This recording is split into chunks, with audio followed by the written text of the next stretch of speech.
All right, so last little thing here in terms of these patterns that we see is called a combination. Okay, so we had permutations before, and combination is a word that I and many people tend to use pretty loosely, but we're going to use it very specifically and precisely here as to what a combination is. Now, let's just review, and we'll see that a combination is the next logical step in what we've been doing so far. So remember, a permutation is when we say there are n items, and we want to shuffle them in some way.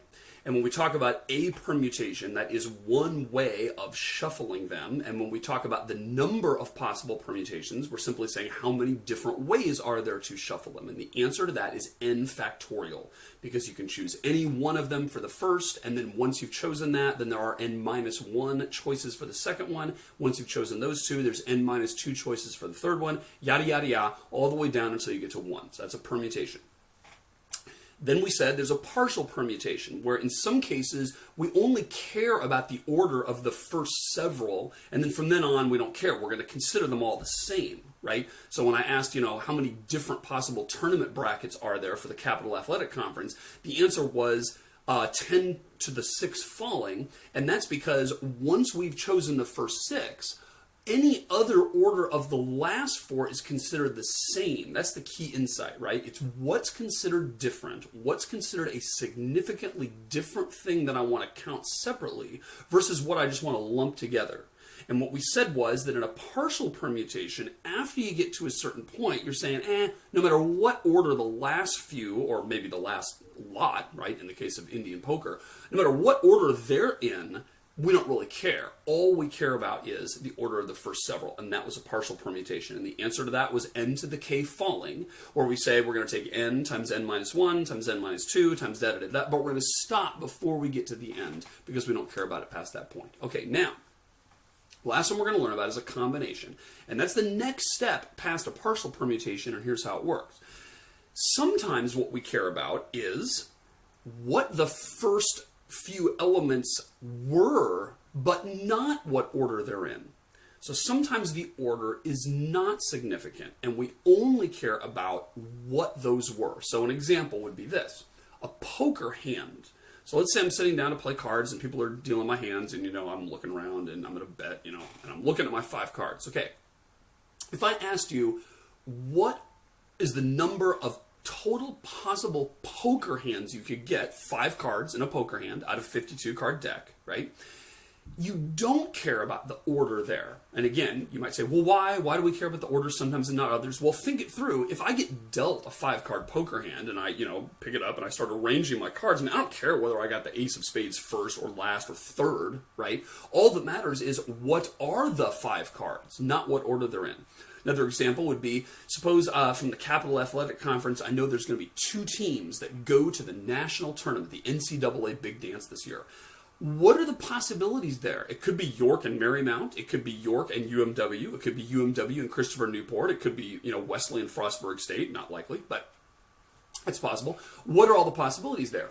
Now, that's deceptively similar to the how many tournament brackets problem, but it's different because when I ask, what are the possibilities of the 2 teams that might be chosen? Now I don't care about order because 2 of the teams are going to go, the other 8 are going to stay home, and there isn't any meaning to which is the first team that goes as opposed to the second team that goes. Whereas order did definitely matter when we were talking about the tournament bracket because the number 1 seed has a different outlook and plays in different places and gets home court advantage or whatever, different than the 3rd seed or the 5th seed or the 6th seed, right? So sometimes order matters, sometimes doesn't, and you have to kind of think through whether that's the case. All right, now, here's the thing. Again, there's a nutty notation and a nutty name for it. So just like we had n factorial, which was the exclamation point, and just like we had n to the k falling, which was n to the k with an underline, there's another thing here, and it's called choose, okay? And we're going to introduce this notation. We're going to say n choose k. That's how you pronounce it, and it looks like this. So it's really kind of weird. It's parentheses or bananas here, and then we have 2 things in here, and it looks sort of like a fraction, but there's no bar, right? There's just 2 numbers written on top of each other. We could say, hey, what's 5 choose 2 or something like that, right? So it's n choose k like that, and we're going to define that in a certain way. And let me explain kind of the motivation for combinations, and then you'll see why we define it that way. Okay, Let's take as our first example that thing about the 2 teams going to the national tournament from our set of 10. So we got 10 CAC teams. 2 of them are going to go to the big dance. We want to know what are all the different combinations, and that is actually the precise technical word for this, a combination. What are all the combinations? Okay, here's how you want to think of it. Let's talk about a partial permutation. So we know that of our 6 teams, we got UMW, or sorry, of our 10 teams, we got UMW, we got Marymount, we got Christopher Newport, we got York, and we got Frostburg State, and we got St. Mary's, and we got Salisbury, and some others. Okay, now, what if we treated this as a partial permutation? We're going to use that as a first step, and then we're going to see where we go wrong. Here are all the different sets. And actually sets is the right word because these are unordered. What are all the different sets of 2 teams that could go to the big dance? If we treated this as a partial permutation, what we would say is this. We would say, well, we could choose UMW for the first one. And then if we choose UMW for the first one, then we have 9 choices for the second team. So one of those could be Christopher Newport. And we only care about the first 2 teams, therefore we're going to disregard the other 9. Another partial permutation would be UMW for the first team, and then York for the second team, and then we don't care what order the other 8 were in. We could choose UMW for the first team, I actually like that, and then St. Mary's for the second team, and then we don't care about the rest. Or I could choose Salisbury for the first team, and then Marymount for the second team, and then we don't care about the rest, and we could choose Frostburg State for the first team, and we could choose St. Mary's for the second team, and I don't care about all the rest, right? And we could say the answer to this is going to be 10 to the 2 falling, which is the same as 10 times 9. Because there's 10 choices for the first team and 9 choices for the second team, because obviously the same team isn't going to go twice. They're not going to get both slots. So therefore it's going to be 10 times 9. That would be true if we were treating this as a partial permutation. Now, work with me here. The key insight to understand is that that's almost the answer. It's just that we've overcounted some of them. What have we overcounted? Here's what we've overcounted. We have counted everything twice. And the reason we did that is because in the problem we're now trying to solve, we don't care about the order. Therefore, if we look at all the different partial permutations we just came up with, we're going to have UMW Marymount in there, but we also have Marymount UMW in there. We counted those separately because we said it's a permutation, a partial permutation, right? And we said anybody could be first, and then anybody except that person could be second, and so we said there's 10 choices for the first, 9 for the second. But the problem is every single pair in there appears in both orders. We have Christopher Newport St. Mary's and St. Mary's Christopher Newport. We have Salisbury Frostburg State, and we have Frostburg State Salisbury. We have Salisbury UMW and UMW Salisbury, etc., all the way down the line. So what we need to do to figure out the answer to the real problem we're trying to solve is very simple. We just divide by 2, right? We had 10 to the 2 falling, which was 10 times 9. All we have to do is say 10 choices for the first one times 9 for the second one.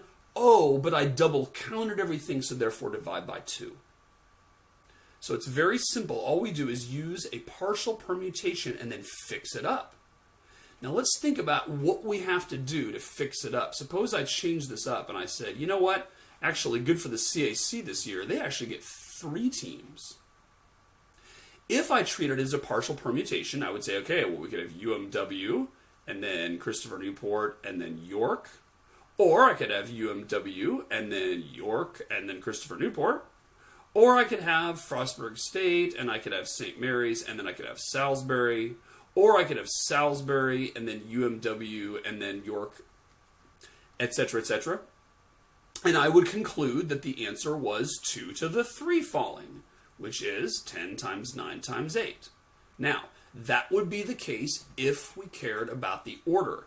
If we wanted to consider this different from this, as we did in the how many different tournament brackets are there example. But of course, here we don't want to do that. We want to consider those the same. So again, same logic applies, and now we got to ask ourselves the question, how do we fix it?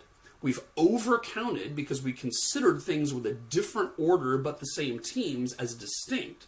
So we got to divide. Now, what do we divide by? And here students make the goof, and let me just help you with the goof, right? Maybe you'll get it right. But most students say, well, you know what? We divided by 2 before because we double counted everything. So now we're going to divide by 3 because we triple counted everything. Good thought, but it's not exactly right, and here's why. Take one combination of 3 teams, like UMW, Marymount, York. How many times did those 3 teams appear in our partial permutations? The answer is not 3. The answer is 6, because 6 is 3 factorial. Okay? Think about this. We had UMW, I think I said Marymount,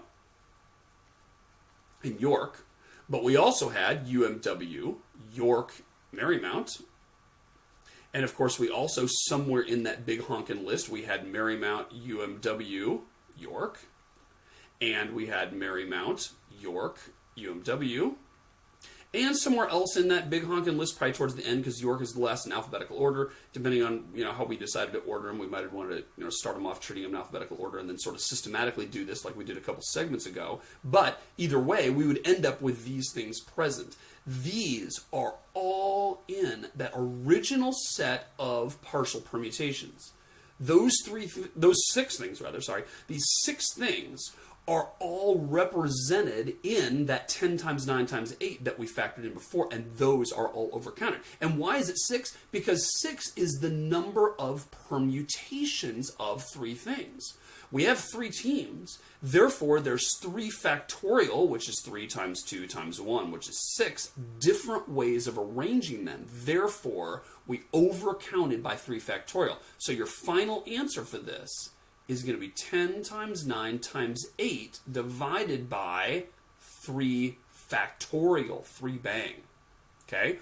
Or another way to write that equivalently would be 10 to the 3 falling divided by 3 factorial. And if we said, wow, the CIC is unbelievably awesome this year, there's going to be 7 teams going to the big dance, that would never happen, but let's say it did. How many different combinations of teams are there? That would be 10 to the 7 falling divided by 7 factorial. Now, it just so happens that that is exactly what this thing is. When I say n choose k, what I mean is n to the k falling divided by k factorial.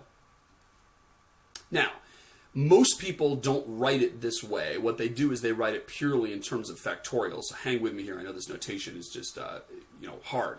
But if we remember, what does n to the k falling mean? Well, remember, that is going to be n times n minus 1 times n minus 2 times But we don't go all the way to 1. We go all the way to n minus k plus 1, right? And again, that's weird to think about, but if you think about it like, an actual example, like if we said, what's 13 to the 7 falling, that's going to be 7 different things we multiply together, and those are going to be 13 times 12 times 11 times 10 times 9 times 8 times 7, right? We know there's going to be 7 different things, and that's 7, I believe. 1, 2, 3, 4, 5, 6, 7, yeah. So that's 13 to the 7 falling, right? Now, another way to do that would be, and this is pretty easy to see, but think about this. If we have 13 times 12 times 11 times 10 times 9 times 8 times 7 times 6 times 5 times 4 times 3 times 2 times 1, let's just do the whole hog here. That's 13 factorial. Now, if we take this big puppy and we divide it by 6 times 5 times 4 times 3 times 2 times 1, you can see what happens, right? The 6's cancel, the 5's cancel, the 4's cancel, the 3's cancel, the 2's cancel, the 1's cancel, even though that's irrelevant. And we end up with that thing, which is this. This whole thing was 13 factorial divided by 6 factorial, right? Because that's 6 factorial. So what that means is, putting it all together, that if I have n factorial divided by k factorial, not by k factorial, by n minus k factorial, n factorial minus n minus k factorial, that ends up being equal to n to the k falling over k factorial. And so this whole thing works out as follows.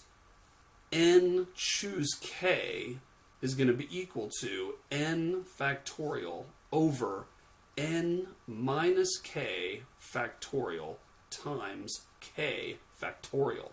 Whew! And remember, the factorial thing means you multiply by itself and every smaller integer counting down all the way to 1. So, as an example, if we said, I wonder what 52 choose 5 is. This is the number of poker card hands that there are in a 52 card deck. That is going to be equal to 52 factorial divided by 47 factorial times 5 factorial. Whew! Get your head around that bad boy. So we take it's not the numerator, but it's the top number. That's the total number of items that you're choosing from, and we take that factorial. We divide it by two things. One is the difference between that and the number of items you're drawing, right? So we're drawing 5 cards. This is the number that you're choosing. And this up here is the number that you're choosing from. So in the poker card example, there are 52 cards in the deck. We want to choose 5 of them. How many different sets of 5 are there? 52 factorial divided by 47 factorial times 5 factorial. What if there are 10 different teams in the CAC and I want to send 2 of them to NCAA? How many different ways are there to choose those teams? 10 factorial divided by 8 factorial times 2 factorial. What if I have 4,000 students at UMW? And I'm going to say I'm going to have 22 in my Computer Science 125 class. How many different rosters are there? Answer, 4,000 factorial. That number is so large it's not even worth joking about. Over 39, 78 factorial times 22 factorial. You crunch the numbers and that is what you get. That is the number of combinations that there are. So, confusing, but get your head around it. If you have some sequence and you want to know how many different sequences can they be arranged in, that's a permutation. If you say how many sequences can the first few be arranged in, and I don't care what sequence the others are arranged in, that's a partial permutation. But if you just want to say, hey, there's some number of items and I want to pick some smaller number out of them, and I don't care what order I draw them in, I just want to know how many different ones I get, that is a combination. And that is the n choose k notation. Now, let me tell you something about n choose k, and this may give you flashbacks to high school algebra. So, let's take an example like 10 choose 1, right? That's saying if I've got 10 cards or dice or whatever, and I want to pick one of them, how many different ways can I pick one? So obviously the answer is 10, right? If I've got 10 different choices, if I've got 10 different girls I could ask to prom, and I want to ask one to prom, that would be a good idea, right? Then I'm going to have 10 choose 1 different choices, which of course is going to be 10, and we can just make sure that that passes our sanity check, right? So 10 factorial over 9 factorial divided by 1 factorial, that is equal to 10 times 9 times 8 times 7 times 6 times 5 times 4 times 3 times 2 times 1 over 9 factorial, which is 9 times 8 times 7 times 6 times 5 times 4 times 3 times 2 times 1 times 1 factorial, which is 1, right? And obviously all that cancels with all that, and I end up getting 10, which of course is the answer that I want, right? Now, think about this for a second, get some intuition about this, because this is actually worth knowing. What's 10 choose 9? Now, you might think that's a lot bigger. You might say, wow, now I can ask 9 different girls to prom, right, out of the 10. I mean, wow, there's a lot of combinations there, right? So let's figure out what that is. That's 10 factorial over 10 minus 9 factorial, which is 1 factorial, divided by 9 factorial. Well, whoa. That's the same as that, right? We're just changing the order in which we multiply the two things on the bottom, and that's not going to matter. Multiplication is commutative, so that comes out to be 10 as well. That surprises some students, but here's the way to think about it. If there's 10 girls that you might ask to prom, right, and you're going to choose 9 of them to actually ask, there's actually only 10 possible combinations, and you can think of it this way. Just think about the opposite, right? You're going to not ask one of the girls. So you could either not ask the first one and ask the other 9, or you could not ask the second one and ask the other 9, or you could not ask the third one and ask the other 9, right? There's 10 different girls you could leave out of your asking.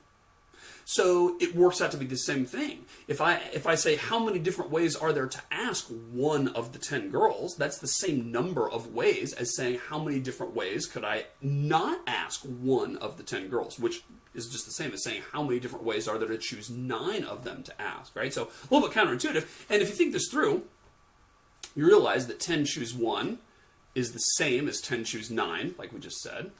And, same logic, 10 choose 2 is the same as 10 choose 8, right? Because if I say, how many ways can I choose 2 girls out of 10? The answer is 10 factorial over 8 factorial times 2 factorial. And if I say, how many different ways are there to choose 8 girls out of 10? That's going to be 10 factorial over 2 factorial times 8 factorial. Obviously, those are the same. And so it's symmetric all the way down, right? 10 choose 3 is the same as 10 choose 7.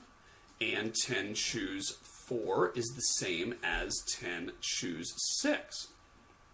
And so there's this symmetry here, and it's actually easier to see if you make the numbers a little smaller. So let's make them small. Let's make them 4. Okay, so let's talk about 4 choose 1. That is going to be equal to 4 because there's 4 different possibilities I have if I can choose one thing from a set of 4.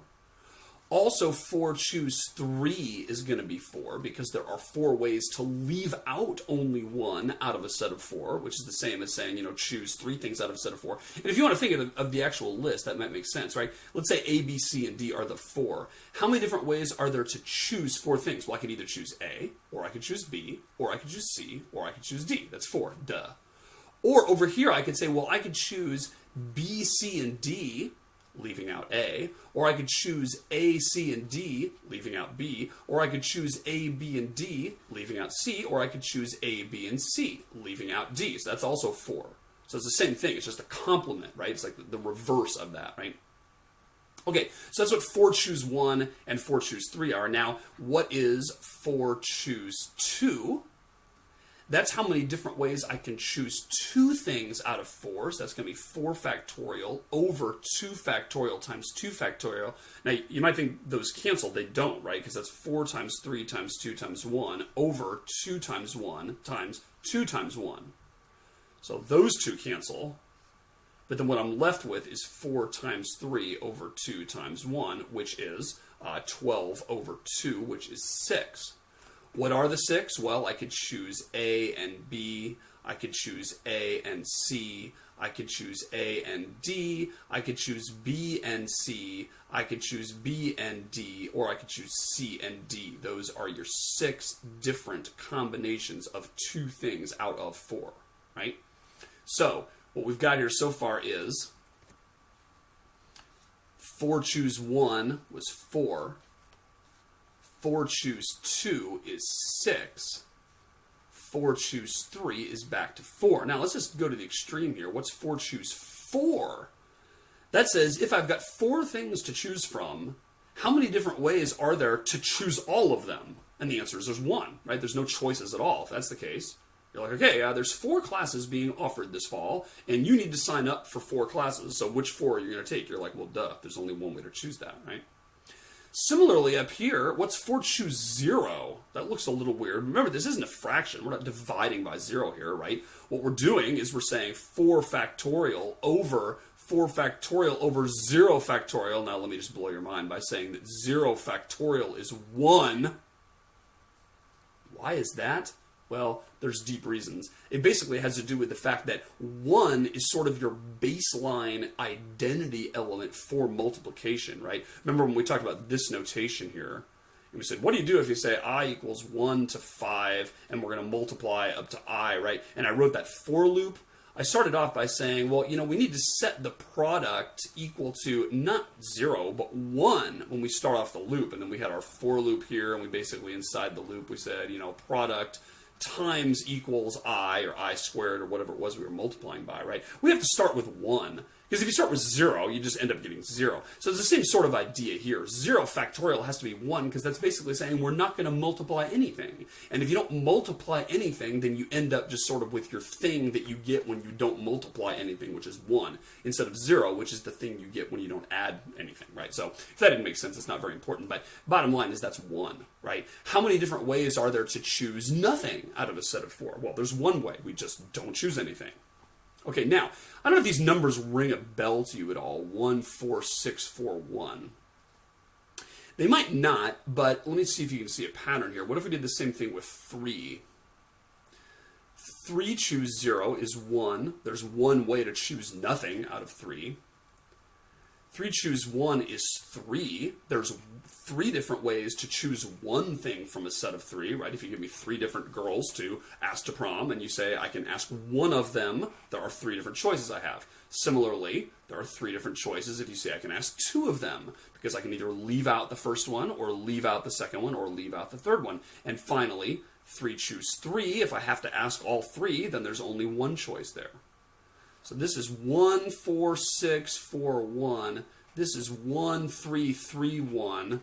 Let's do 2 for a second here. What's 2 choose 0? That's 1. There's only one way to choose nothing out of 2. 2 choose 1 is 2. If you give me 2 things and say I can pick one of them, then I have 2 choices. And 2 choose 2 is 1. Because if you give me 2 things and say I have to pick both of them, then that is going to be 1. That's 1, 2, 1. Now, here's where that might ring a bell. You might remember something from grade school called Pascal's triangle, which looks like this. You start by making a 1, and then a 1 and a 1. And every row gets bigger by 1. And the way you figure out the entries of each row is you add the 2 things above it. So this is a 2 because 1 plus 1 gives you 2. This is a 3 because 1 plus 2 gives you 3. And 2 plus 1 gives you 3. Then the next one is 1, 4, 6, 4, 1. Remember on the previous slide, that's exactly what we had for the elements of 4 choose something. And that's because 3 plus 3 is 6, and 3 plus 1 is 4, and 3 plus 1 is 4. And then we just keep going, right? We get 1, 5, 10, 10, 5, 1, etc., etc. Now, you may remember that, this is probably dusting off some cobwebs, but the reason Pascal's triangle is a thing is because it has to do with binomial coefficients, okay? So if we have x plus y, and we say, what's the coefficient of x and the coefficient of y? Well, this is 1 times x and 1 times y. That's that row right there. And then we say, what if we have x times y squared? And remember working that out in algebra, that's x times y, or excuse me, x plus y times x plus y, and that gives you x squared plus yx plus xy plus y squared by FOIL, or whatever mnemonic you learned for that, which is x squared plus 2xy plus y squared. That's a squared. So that's 1, 2, 1 are the coefficients, which is that row. And if we say, what is x plus y cubed? Well, that's going to be x plus y squared times x plus y. And x plus y squared, as we just discovered, was x squared plus 2xy plus y squared. That is simply that thing right there. Multiply that by x plus y. Multiply it all together, you're going to get x squared plus 3x squared y plus 3xy squared plus y squared. What are the coefficients? They are 1, 3, 3, and 1, which is the next row of Pascal's triangle.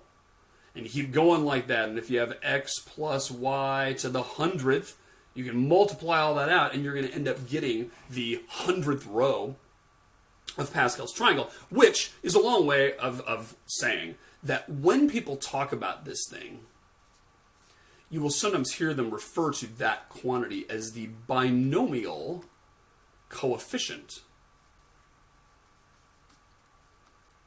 And the reason it's called that is because this thing gives the coefficient for one of the terms in the binomial.